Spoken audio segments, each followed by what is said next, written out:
Hello, everyone, and welcome back to the channel. A common question amongst people who train Jiu-Jitsu is whether or not it's worth it to keep a journal. And personally, I think a journal is valuable, especially to avoid long plateaus in progress. And in this video, I'm going to talk about 4 different ways to keep journals and how to make journaling a habit. So option 1 is the standard journal, where basically you just document the class structure and what was taught during class. And the big knock on this type of journaling is that you're not really thinking for yourself, and it's hard to read and understand what you were talking about as you progress. So you're probably not going to use the same language to describe something as a white belt that you would as a black belt, right? So as a black belt, when you're looking back at your journal as a white belt, it's going to be hard for you to interpret what you mean. That's a big knock on this type of journaling. But for me personally, I use this type of journaling as an outline of class structure if I were to ever want to teach. 3 minus 4 is... -1. That's right.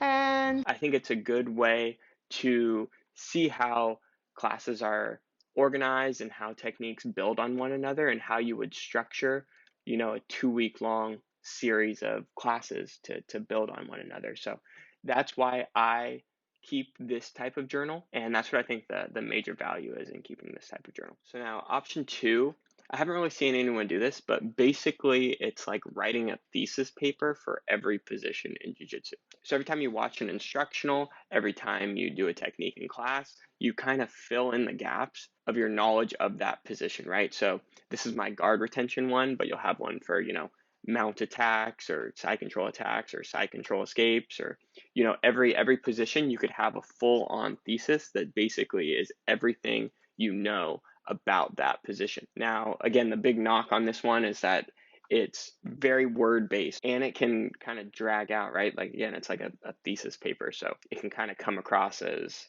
being a little overwhelming. The Prince's Bride by S. Morgenstern, Chapter 1. Buttercup was raised on a small farm in the country of Florin.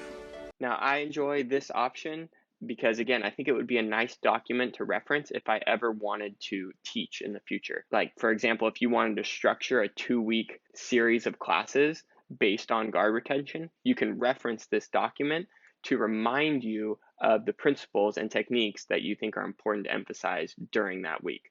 So that's why I'm keeping that type of journal. Now, option 3, I think, is the most interesting option. 1, 2, 3. Pick number 3, my lord. Oh, okay. Number 3. Now, the reason I like option number 3 is because there's not too much verbiage used, and it's mostly picture-based, and you're creating somewhat of a flowchart from technique to technique. For example, in this situation here, Gordon has 3 options. He can take a big cross step around his opponent's hip here. He can take a V-grip on the shoulder or collar tie and put weight over the feet here.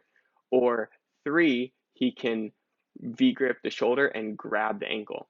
Now, say we choose option number 1. We go to B here, as you can see, and now the bottom person has a few options. And based on what they choose, you go to that respective letter. So it would be like a flowchart. And then you can add comments here, and you can see basically Gordon's talking about this step here in his instructional at minute number 33. So if you want more in-depth explanation as to what you're doing in that technique, that's where you would reference. But you can create a whole layout of things like this.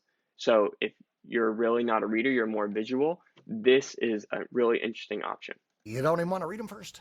I was elected to lead, not to read. Number 3. I also think that the potential for this would be really cool. Like if someone were to really commit to doing this, you could create like a card game or even like a app or AI kind of video game where you could really use this type of layout to build a nice platform for people to study. So I think that the potential for this one is pretty cool. Now, the last option, option 4, I have not done this myself, but the idea is to write down either a position or a technique that you would like to perform multiple times in a given night. And I got this from Chewy, and he talks about how the main purpose he found for using journals is to hold him accountable. So he would write, I want to do a rear naked choke 3 times in a round or whatever. And then if he did it, he would go back and he would be able to check off the box in his journal where he had written that. That's a really good idea, right? He emphasized how it held him accountable for what he was working on. But I think we could take it a step further, and you can document how you set up the technique and the outcome of the technique. So, for example, if our goal is to get to the dorsal position, we can say that we set it up from north-south, and the outcome is that we didn't control the head well enough, so they slipped out and they recovered guard, right? So I think it's good to reflect on how you got there and the outcome as well as holding you accountable for performing the techniques. Now, in order to use journaling to help you through plateaus, we need to make it a routine. And that's a hard thing to do for a lot of people, including myself. It's a hard thing to develop routines and hold yourself accountable. So a lot of people struggle with that.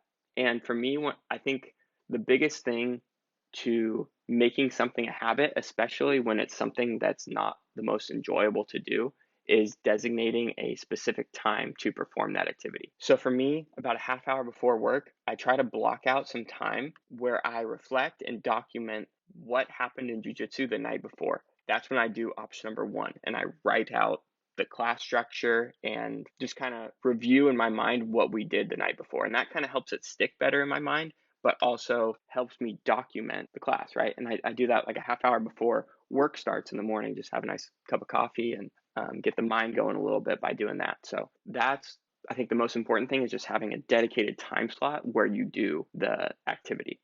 And number 2, I think kind of gets a bad rap. Like you hear people talk about, like Goggins talks about, how motivation is crap. I was so driven, and I'm not gonna say motivated because motivation's crap. Motivation comes and goes. When you're driven, whatever's in front of you will get destroyed. So I don't think there's anything wrong with watching someone like Goggins and getting motivation from him, or even watching a movie that you like and getting motivation from that. Because at the end of the day, you're looking for, and Goggins talks about this too, you're looking for little sparks that keep you going. You don't need a whole forest fire to go right away. You just need little sparks that kind of keep the fire alive. And little clips, little movies and things like that really help encourage you to keep going. And that's something that I lean on every once in a while. So hope you guys enjoy the content, and we'll see you next time. Now, if you know what you're worth, now go out and get what you're worth. But you gotta be willing to take the hits and not pointing fingers saying you ain't where you want to be because of him or her or anybody. Cowards do that, and that ain't you. You're better than that.